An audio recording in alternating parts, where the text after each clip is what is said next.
বড় সুযোগ পেয়েও গ্রহণ করল না বিএনপি। বিএনপিকে ধন্যবাদ। আসলেই কি তাই? মির্জা ফখরুল ইসলাম আলমগীরের একটা বক্তব্য আমরা বিশ্লেষণ করছি 28 জুন 24। কয়েকদিন আগে তিনি এই বক্তব্যটা দিয়েছেন। গোপন চুক্তি করলে এখন বিএনপি ক্ষমতায় থাকতো। তা আসলেই কি গোপন চুক্তি করে ক্ষমতায় থাকার মহা সুযোগ বিএনপি হাতে পেয়েও গ্রহণ করেনি? বিএনপিকে দেশপ্রেমের পরিচয় দিয়েছে? যদিও এই প্রশ্নগুলো উত্থাপন করার কারণ রয়েছে, বিএনপিও কিন্তু ভোট কারচুপি করে ক্ষমতা আসার চেষ্টা করেছিল।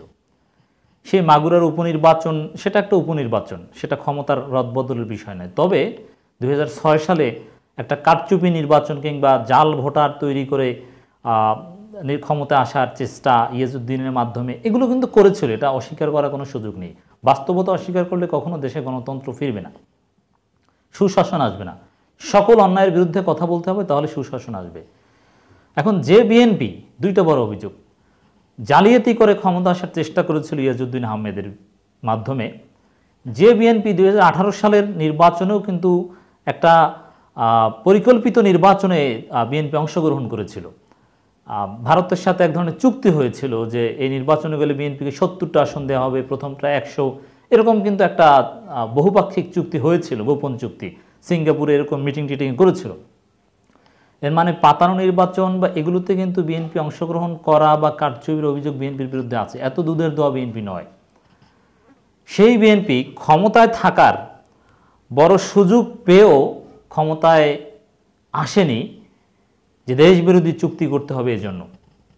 আমরা একটু প্রথমে বক্তব্যটা দেখব, তারপরে বিএনপি আসলে ধন্যবাদের যোগ্য কিনা এটা একটু আমরা দেখব। গোপন চুক্তি করলে এখন বিএনপি ক্ষমতায় থাকতো বলে মন্তব্য করেছেন দলটির মহাসচিব মির্জা ফখরুল ইসলাম আলমগীর।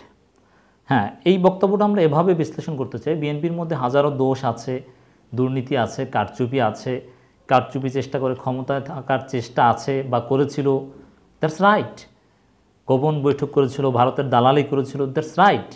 কিন্তু in compare with Awami League, এতটুকু নৈতিকতা জিয়াউর রহমান এবং খালেদা জিয়ার দল হিসাবে বিএনপির আছে যে দেশ বিক্রি করে আওয়ামী লীগের মতো সর্বস্ব বিলিয়ে দিয়ে অ্যাট এনি কস্ট ক্ষমতায় থাকতে হবে, এই এত নিচে বিএনপি নামেনি। এই জন্য বিএনপি ধন্যবাদের যোগ্য। দেখেন, 1996 সালে আওয়ামী লীগ জামাতের যে তত্ত্বাবধায়ক সরকারের দাবি ছিল, বিএনপি যদি চাইতো সেই দাবি মানবে না, পিটিয়ে আওয়ামী লীগ জামাতকে মাঠ ছাড়া করবে, সেটা সম্ভব ছিল। কিন্তু বিএনপি কি করেছিল? তারা দাবি মেনে নেওয়ার উদ্দেশ্যে একটা দায়সারা নির্বাচন দিয়েছিল, তারপরে সরকার গঠন করে দাবি মেনে নিয়ে আবার নির্বাচন দিয়েছে। এর মানে জনগণের বিরুদ্ধে গিয়ে কিছু কারচুপি, কিছু ফাঁক ফোকরে ক্ষমতা আসার চেষ্টা করলো, একেবারে জনগণকে পিটিয়ে আওয়ামী লীগের মতো নির্দয় হয়ে অ্যাট এনি কস্ট দেশ বিক্রি করে দিয়ে হলেও ক্ষমতায় থাকতে হবে, এত নিচে বিএনপি নামে না। এই নৈতিকতাটা বিএনপির আছে। In spite of having huge mistakes, কিছু নৈতিকতা বিএনপির আছে। অর্থাৎ মির্জা ফখরুল এই বক্তব্যটা সঠিক। বিএনপির মধ্যে অনেক ভুল ত্রুটি কারচুপি থাকলেও আওয়ামী লীগের মতো এত নিচে বিএনপি কখনো নামেনি।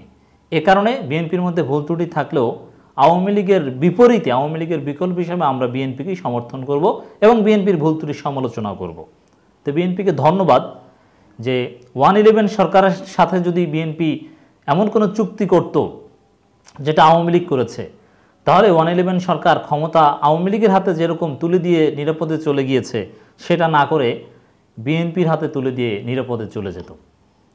111 সরকারের অধীনে যে নির্বাচন হয়, বাহ্যিকভাবে হয়তো বা রাতে ভোট হয়নি কিংবা এত কারচুপি হয়নি, কিন্তু এটা সূক্ষ্ম ইঞ্জিনিয়ারিং ছিল, আওয়ামী লীগের হাতে ক্ষমতা তুলে দেওয়া হয়েছে, এটা অস্বীকার করার কোনো সুযোগ নেই। অত বিএনপি কিছুটা হলো ধন্যবাদের যোগ্য। গোপন চুক্তি করলে এখন বিএনপি ক্ষমতায় থাকতো বলে মন্তব্য করেছেন দলটির মহাসচিব মির্জা ফখরুল ইসলাম আলমগীর। যারা এখন ভারত বিরোধিতা করছে তারা নিজেরাই ভারতের কাছে বিক্রি হওয়া। তাহলে এই গোপন চুক্তি কাদের সাথে?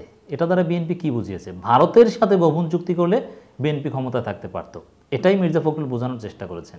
এর মানে ভারত বাংলাদেশের কাউকে ক্ষমতায় রাখতে পারে বা ক্ষমতা থেকে কাউকে আউট করতে পারে, এটা একটা চিরসত্য কথা। কারণ ভারত বিরোধিতার প্রসঙ্গে মির্জা ফখরুল এই বক্তব্যটা দিয়েছেন। তাহলে আওয়ামী লীগকে ক্ষমতায় রেখেছে কারা?